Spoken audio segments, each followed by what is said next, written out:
очень часто мне задают вопрос, каких петухов я буду оставлять на следующий год. Это для меня очень серьезная тема, потому что от качественного, хорошего петуха зависит следующего года потомства. Ну вот сейчас показываю вам своего старого петуха, который у меня с прошлого года. Оставлю этого петуха обязательно.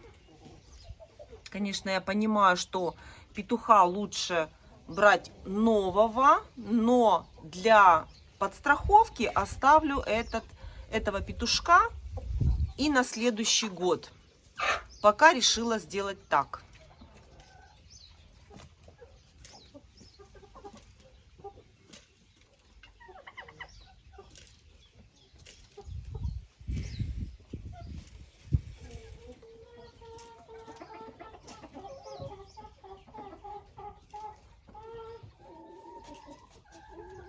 Петухов, которые я буду оставлять, я делю на обязательно и на резервные.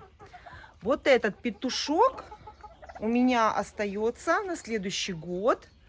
Обязательно остается. Преимущество этого петуха — это то, что он у меня из инкубационного яйца другого хозяйства. Это как бы новая кровь. Так я делаю каждый год. Это обязательно нужно брать инкубационное яйцо и подмешивать. Это делается для того, чтобы это была новая кровь, чтобы не было инбридинга, чтобы не было смешения кровей. Новый петух. И я люблю покупать не готового петуха, а именно инкубационное яйцо купить и из цыплят выбрать себе петуха, который больше всего нравится. И очень давно я уже мечтала о петухе, который будет чисто белый, белоснежный белый петух. И вот представьте, у меня вот такая красота в этом году будет.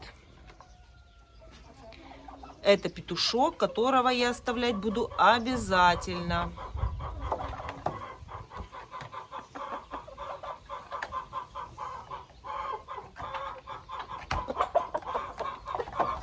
Он меня устраивает по всем параметрам. Обязательно, чтобы он был чубатый. И даже на лапах у него есть перья. И обязательно желтые лапы. Мне так очень нравится.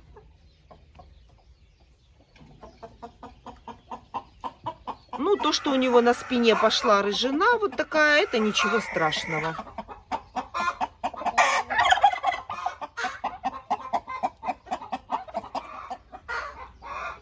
Это курочки фавероли. Они мне очень-очень нравятся. Поэтому обязательно оставляю петуха фавероля. Поэтому обязательно у меня остается петух фавероль.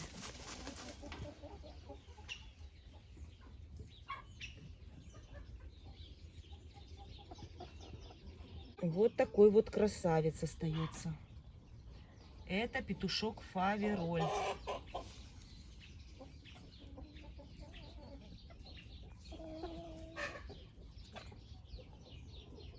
И вот такой петушок фавероль. И вот такой петушок фавероль тоже остается.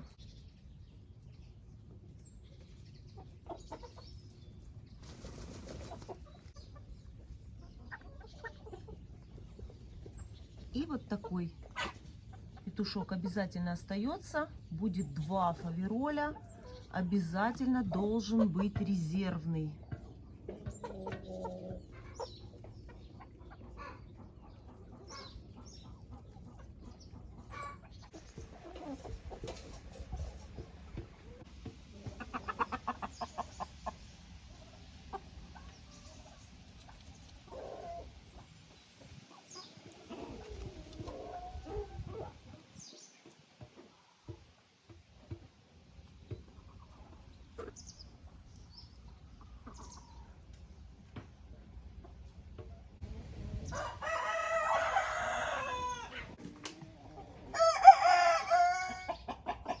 этот петушок остается у меня как резерв.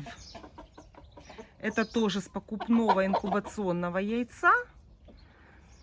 И я предполагаю, что в нем намешано очень много всего интересного. Но, к сожалению, не знаю, что именно. Но вижу, что петух непростой, скажем так.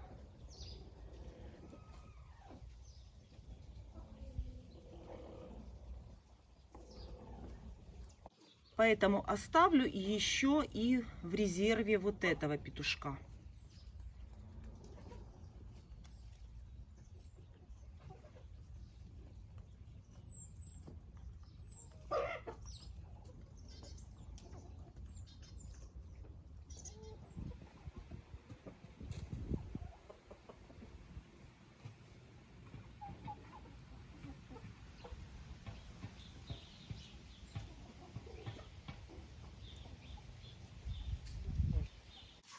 Для красоты оставляю вот этого петуха, хотя на развод он не годится, потому что это помесь декоративной птицы с обычным петухом. Это помесь шелковой курочки с петухом-мараном. Этот петух у меня вылупился из яйца шелковой курочки, но петух был маран. Этого петушка оставляю просто для красоты.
Ну, конечно же, остается араукана, петух старый.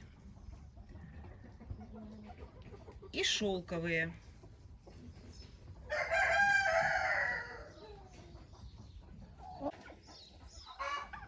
Эти два петушка стареньких моих шелковых тоже остаются.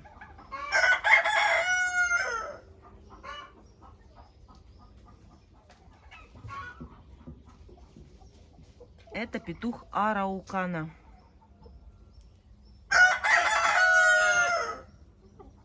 Это петушки, которые ходят у меня на свободном выгуле. Ходят где хотят. И вот среди них петушок маран. Вот его тоже я оставлять буду на развод. Вот этого петушка марана. Он большой, красивый. Вот такой петушок. Сейчас он живет на свободном выгуле. И это очень-очень хорошо именно для птицы, которая планируется на содержание, на развод.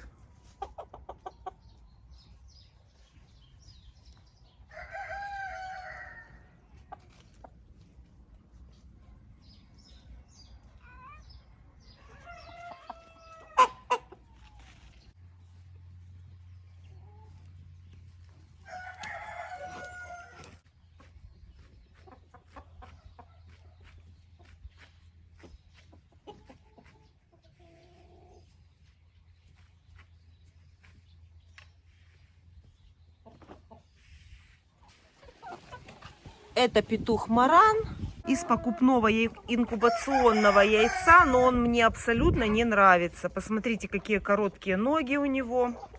Он весь какой-то коротенький, маленький. Мне он не нравится, ну пока что он у меня останется. Как резервный маран.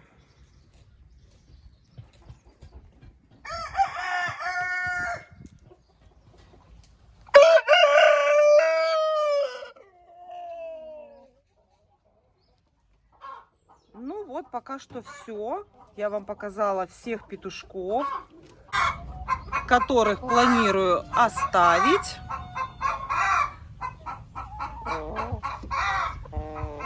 Сразу скажу вам, что петухов много не должно быть. Лишние петухи, они гоняют кур, они их беспокоят, и куры могут из-за этого не нестись. Много петухов с курочками, несушками содержать не нужно. По теории это 1 петух на 10 кур. Но это для инкубационного яйца.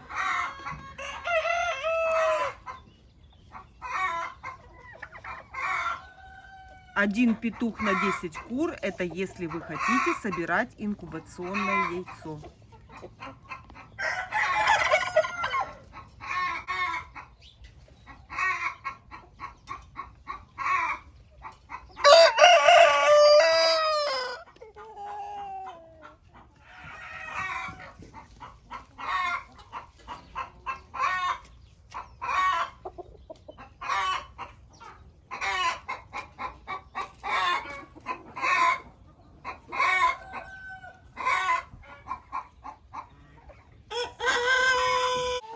Петушки шелковые тоже остаются у меня на следующий сезон.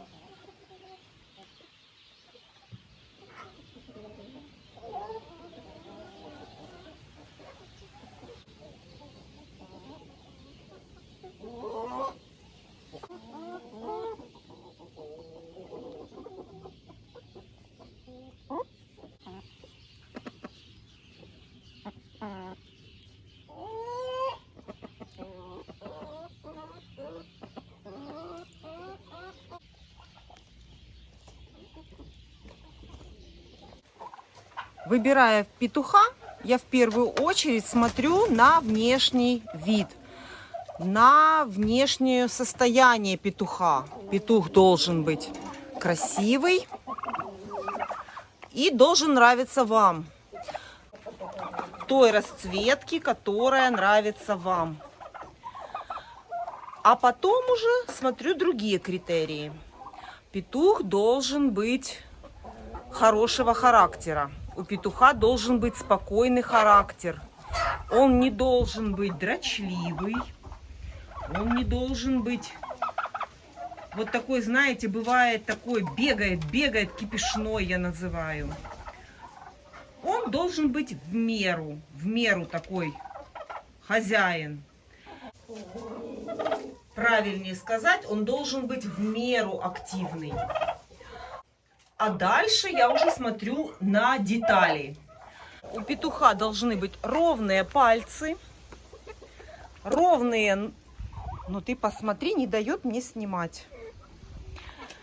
У петуха должны быть ровные пальцы, ровные ноги, лапы ровные. То есть никакой ошибки инкубации, тем более имбридинга быть не должно. И, конечно, желательно, чтобы у петушка был не очень большой гребешок.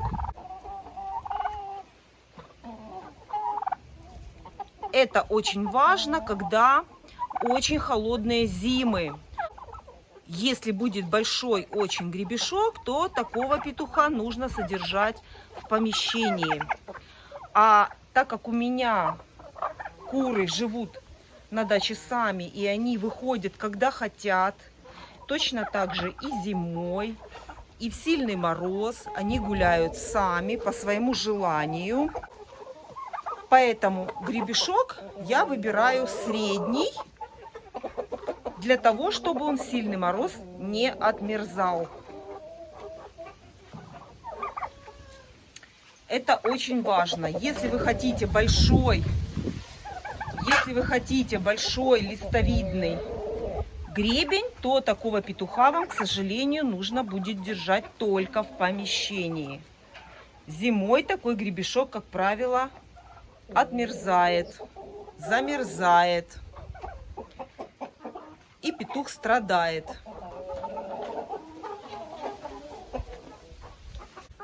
Конечно, своих кур в очень сильный мороз я закрываю в курятнике и без возможности выхода на улицу. Но такое у нас бывает нечасто. Это может быть неделя, не больше. Мои куры зимой гуляют до минус 15, на улице сами гуляют. Как только температура опускается ниже минус 15, я кур закрываю.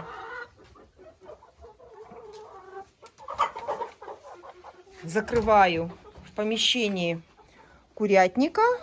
Вот у меня есть зимняя вторая дверь, металлическая. Она без лаза, без возможности выхода на улицу. И на такие периоды сильных морозов я закрываю свою птицу вот вторыми дверями. Как видите, они у меня всегда открыты. Открыты и зафиксированы, чтобы ни в коем случае они не закрылись самостоятельно. Потому что лаза у них нет.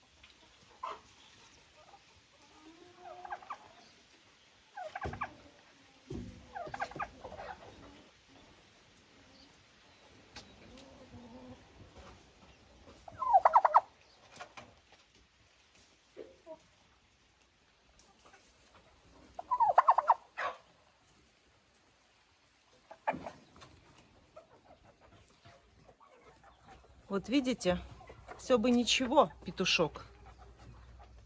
Но лапки перегрев. В инкубаторе был перегрев. И видите, вот так вот пальчики сгинаются. Так хороший, симпатичный петушок. И чубчик есть, и внешний вид у него неплохой, но у него кривой пальчик. Но у него, смотрите, вот, видите, кривой палец. И, конечно, такого петуха на племя оставлять нельзя. В данном случае вот такой кривой палец — это перегрев в инкубаторе. Скачок температуры. Кривление пальцев может быть еще от инбридинга. Но в данном случае это именно перегрев инкубационного яйца в инкубаторе. Это не инбридинг.